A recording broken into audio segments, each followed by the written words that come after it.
నా పేరు మాధవ్ రెడ్డి. నేను ఎన్ఐటి వరంగల్లో బీటెక్ చదివినాను. నాది అనంతపురం జిల్లా ఎల్లనూరు మండలం Vasapuram small village.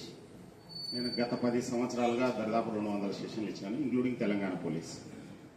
So already నా టాక్ ఎర్లియర్గా విన్న వాళ్ళు ఆన్సర్ చేయకండి, ఇవాళ వినకోకుంటే చేయండి. ఆల్రెడీ విన్న వాళ్ళు ఎవరైనా ఉన్నారా? ఓకే, అట్లయితే స్టాప్ చేద్దాము, అది వేరేది పెడదాం. సో యాక్చువల్గా కొద్దిమంది కదా, ఓకే. సో ఇది నైఫ్ కదా, వంట మనిషికి ఇస్తే ఏం చేస్తారు? వంట మనిషికి ఇస్తే, డాక్టర్కి ఇస్తే, నేరస్తునికి ఇస్తే, సరిగ్గా పెట్టాను. ఓకే, వంట మనిషికి ఇస్తే,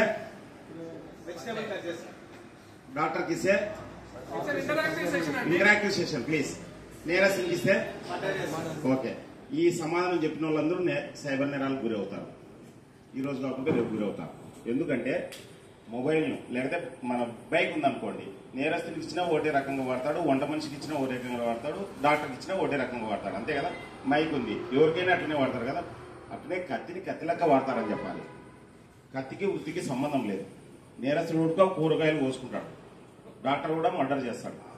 ఎన్ఐటి వరంగల్లో మా ప్రొఫెసర్ను ఒక డాక్టరే మర్డర్ చేసినాడు. సో దానికి దీనికి సంబంధం లేదు.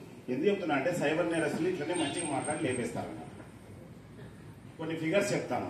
బాంబేలో బిజినెస్ మ్యాన్ 58 కోట్లు, కూకట్పల్లిలో ఒక డాక్టర్ 7 కోట్లు, ఫార్మా ఎండి 25 కోట్లు, ఎంఎన్సీ కంపెనీ డైరెక్టర్ 25 కోట్లు. వాళ్ళ ప్యాకేజీలు కాదు, పోగొట్టుకున్న డబ్బులు సైబర్ నేరస్తులు. నేను ఒక 25 మంది దాకా ఈ సైబర్ నేరాలకు గురైన వాళ్ళను, ఆత్మహత్య చేసుకునే వాళ్ళను కాపాడినాను అన్నాడు. సో ఎందుకు చెప్తున్నానంటే ఈ సైబర్ నేరాలకు ఓన్లీ నివారణే సొల్యూషన్, వేరే ఏం లేదు.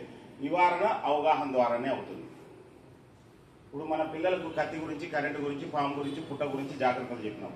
ఎక్కడైనా సైబర్ నేరాల గురించి మనం మన పిల్లలకు చెప్పినామా? చెప్పలే.